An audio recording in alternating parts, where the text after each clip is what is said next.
Their reckless and flying statements, backed up by the pettiness of the statement by CS for Interior Kipchumba Murkomen, shows a government led by brokers, petty officers, charlatans, and ugly thinkers. How do you reduce a national conversation and national rage by people of Kenya to an ethnic profiling? Mr. Murkomen, you think Kenyans are fools, or you think they reason like you? This government is just a Tower of Babel. Why can't you listen to the people of Kenya on what they want? They are the taxpayers. Kenyans are saying that they have reached an elastic limit and a breaking point. The 1 week strike suspension is just a decoy. There will be no negotiations. I urge the transport sector and Kenyans to continue agitation until there is justice. It is no longer sustainable to run many businesses in Kenya. Business people should not be used as conduits by cartels to make breaking profits. Instead of William Ruto sitting down in the office to work, he is hopping from one flight to the next, attending international conferences that can be attended by directors in their ministries. William Ruto and his government, please swallow your pride and listen to the people of Kenya. You will not look weak, although you are. Look at the mirror. You may not like what you see, but it's the reality of the matter. To the commander of goons that are destroying property and harassing Kenyans, Lemo Domoro and Kipchumba Murkomen, please recall your goons and stop harassing the people of Kenya as they go about their businesses in Kenya. Yesterday, Kenyans and especially private motorists were harassed, extorted, and their property looted by your goons. Mr. Remo Domoro, please speed dial your goons to get back to where they have come from. I urge Kenyans not to give up, and William Ruto must stop from sucking the last pint of blood from struggling Kenyans. He has crippled our health sector, our education sector, our agriculture, our international relations, the poorest, our healthcare, and now the whole country is stalled. It is not only the transport sector under siege, the entire fabric of our society is jinxed. Do not push the people of Kenya further. We do not incite Kenyans, we listen to them and speak their mind. I've issued this statement because it's the right thing for me to do. We are facing a situation in our country where the representatives of the people, the senators and members of the National Assembly, have been bought and compromised by William Ruto and no longer speak for the people of Kenya. The opposition, as it was known then, the ODM, was also swallowed by government to the broad-based government. And as such, there is nobody to speak for the people of Kenya. I have found it my civic duty at any one time to speak out to the issues that bedevil our republic. I have seen the CS Interior from time to time trying to condemn me for speaking out. The government of William Ruto is allergic to the truth, and Rigiji has decided, urged by the people of Kenya and encouraged by the people of Kenya, to continue speaking the truth at all times. That is why, in addition to my statement that I have read, I need to expound a few issues. That the real issue that faces our country in matters fuel is conflict of interest and state capture. The G2G arrangement is a business arrangement by William Ruto through Gulf Energy to fleece the people of Kenya. And the issue is not even the taxes. The issue is not the transportation costs. The issue is the landed cost of fuel in Kenya. As we speak today, the landed cost of oil in matters petrol is 117 Kenya shillings, and diesel is 167 shillings. We have information that is confirmed that in a GG2G arrangement that has been negotiated with the companies that are selling oil to Kenya, in the landed cost of petrol, William Ruto pockets 30 shillings per litre, and in diesel, he pockets 40 shillings per litre. This is what we need to discuss. So, although the matatu owners have agreed to have some negotiation, it must start from there. That William Ruto must agree to forego the 30 shillings per litre for petrol and 40 litres of per every litre of diesel. And once that is done, these prices will start going down. They'll start going down. Again, we have indicated that we must remove VAT to zero. Again, that will bring the cost of fuel down. Again, we must remove 7 shillings that has been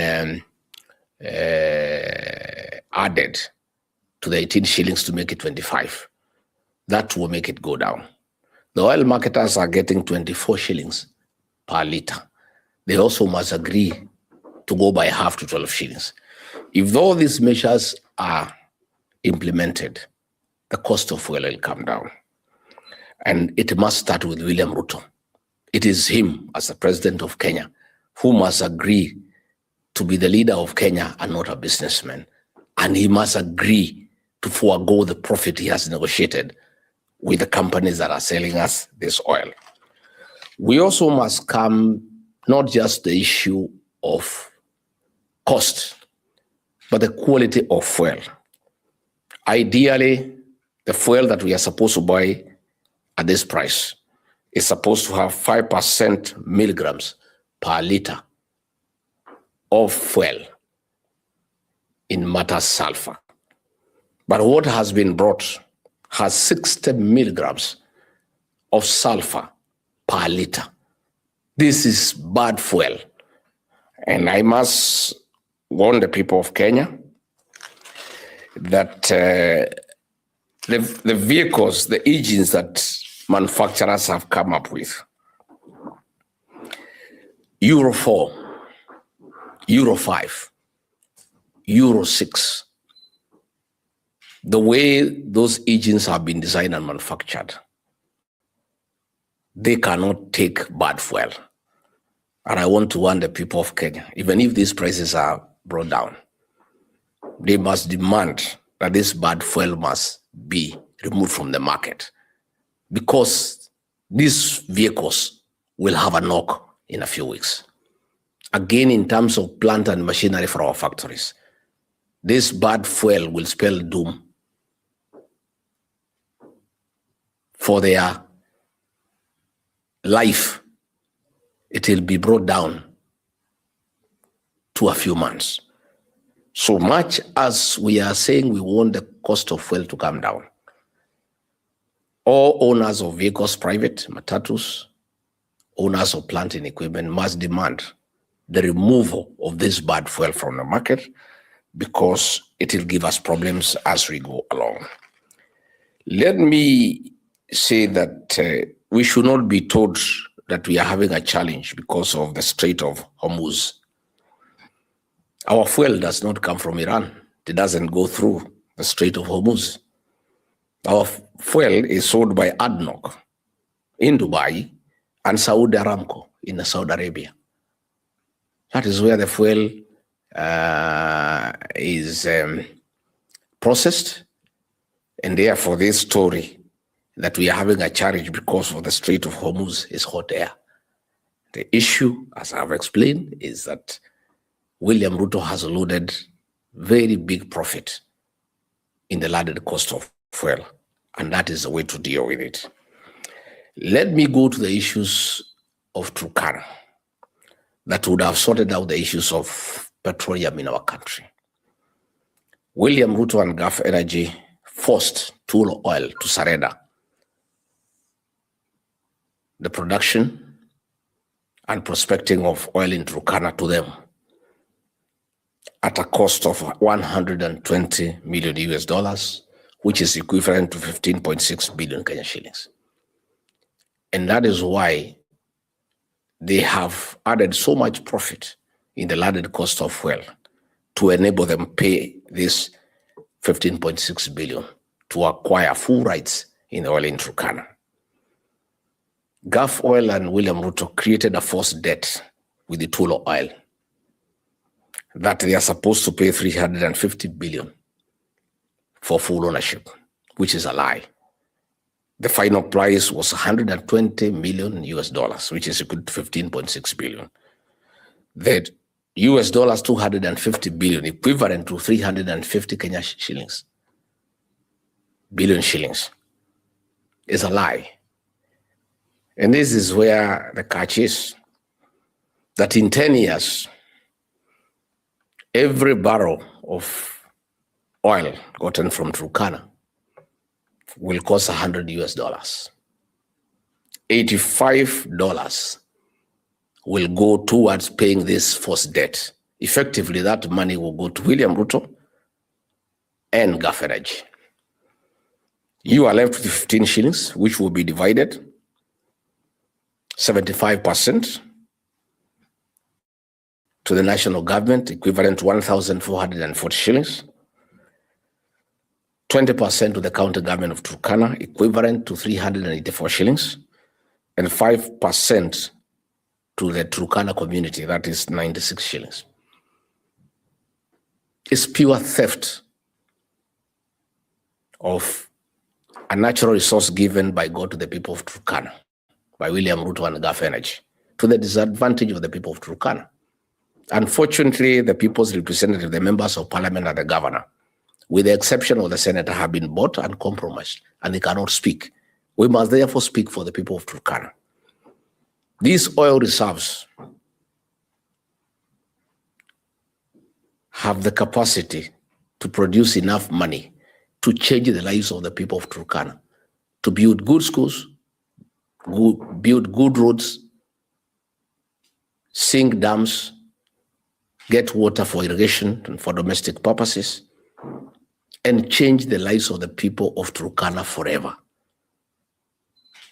But all this is being stolen by William Ruto to the disadvantage of the people of Turkana, and he has compromised the representatives of the people of Turkana.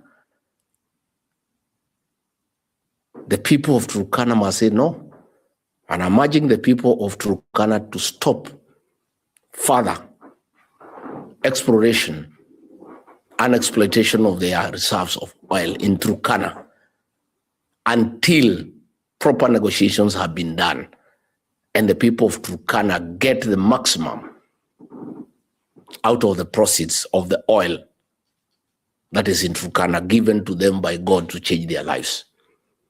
And I would urge the people of Turkana to stop this exploration until there's change of government next year, where they can sit down with the new administration and negotiate a good package that will change the lives of the people of Turkana. It cannot be that a natural resource given free of charge by God to the people of Turkana will benefit William Ruto and Gulf Energy. It's unacceptable. And the people of Turkana must say no. And I urge them not to fear. They must be like the people of Ikolomani in Kakamega. When William Ruto got some people to go and harvest their gold without adequate compensation to the people of Ikolomani in Kakamega, they stopped it. People organized themselves and said no. And this is what I'm urging the people of Turkana to do. I know I'll be accused of incitement. I'm guilty as charged. I have a responsibility to speak for the people of Turkana. They cannot allow William Ruto to take their oil and go with it, when this oil and its proceeds can change their lives forever, to get good schools, good roads, water, good hospitals, and change Turkana to be another Dubai. The people of Turkana must rise up to the occasion and say no. Finally, let me say I've heard Hassan Omar of UDA saying that people have been radicalized and asking what people have done to William Ruto or what William Ruto has done to the people. I want to say, Hassan Omar, you are the ones radicalizing the people of Kenya. When you ask Churchill to kill the matatu industry and replace it with BTR buses. What are you doing? That is radicalization. The matatu industry employs many people. Many Kenyans have invested in the matatu industry. And you are issuing a public statement asking the Minister for Transport to kill the matatu industry and replace it with the BTR. You are actually radicalizing the matatu owners, the drivers, the touts, and all the people who work out a living from the matatu industry. You are asking what William Ruto did to people of Kenya, why they are so angry. You should know because you live in Kenya. He abducted and killed their children. People are still in pain. He has levied taxes that are unreasonable to the people of Kenya. He has refused to pay pending bills to the people of Kenya. Their properties are being auctioned. He has made bribery a way of life. He is mocking Kenyans by displaying millions of shillings in public when people have no food on the table. That is what William Ruto has done to the people of Kenya. If you didn't, I had you ask that question. I have that answer for you. And you're asking why people are radicalized. It is the government that is radicalizing the people.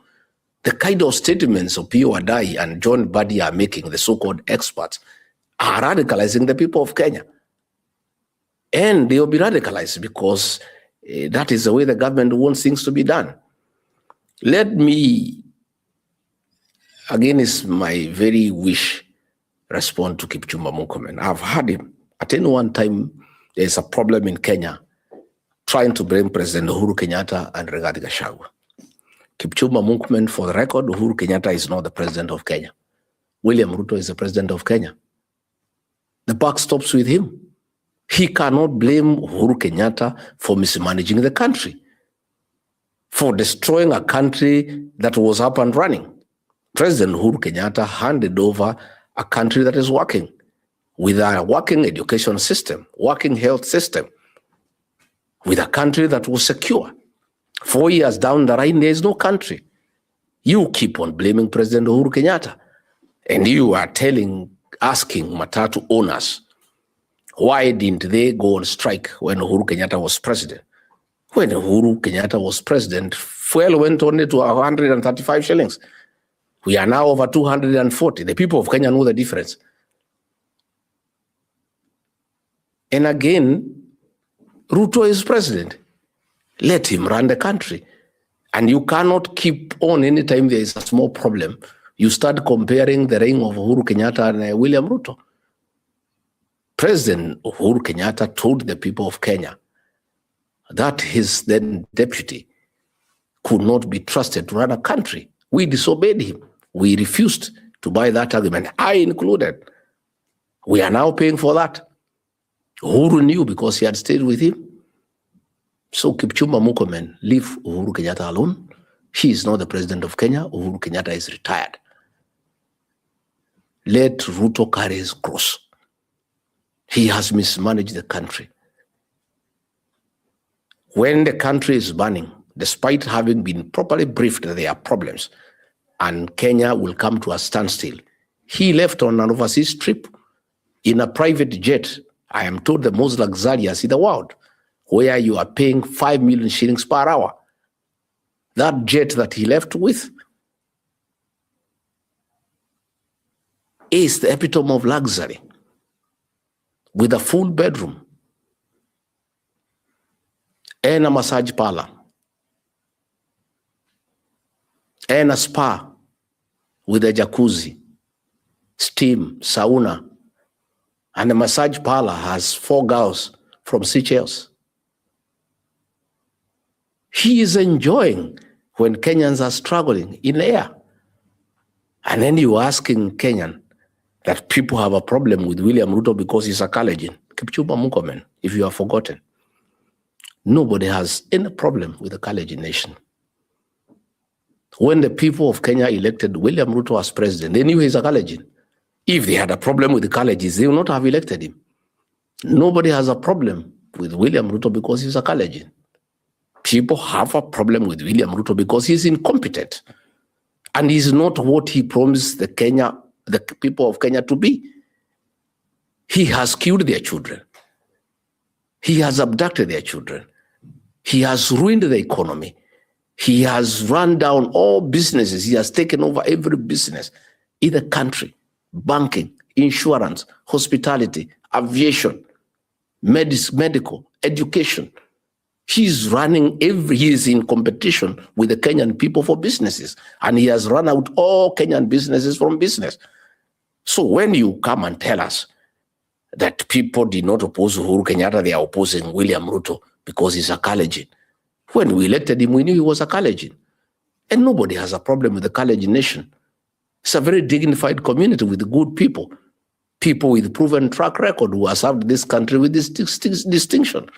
People don't have a problem with the Kalenjin nation. They have a problem with William Ruto. It's unfortunate he's a Kalenjin. There's nothing we can do about it. But don't tell the people of Kenya that. That is thinking people are stupid. People are not. People are very intelligent. And you cannot trivialize such a national crisis into tribalism. Oh, people have a problem with Ruto because he's a Kalenjin. No, it's not the Kalenjins who have stolen from the people of Kenya. It's not the Kalenjins who have killed our children. It's not the Kalenjins who are making profit from fuel to the disadvantage of the Kenyan people. Please spare us that narrative. It cannot work. As for regarding GACHAGUA, you keep on threatening me so that I can keep quiet. Please be informed that I'll speak for the people of Kenya, and I'll speak the truth, and I have a responsibility to tell the people of Kenya the truth. Yesterday, it was a circus. When there is such a national crisis, William Ruto is out of the country.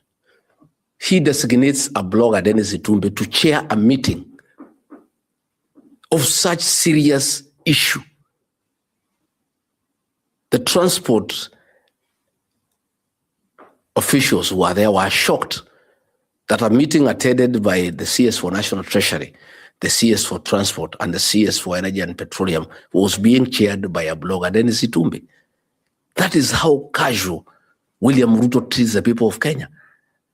When the whole country is at standstill, the economy is paralyzed, nothing is going on in the country, he has the audacity to designate a blogger to chair a meeting to unlock the crisis.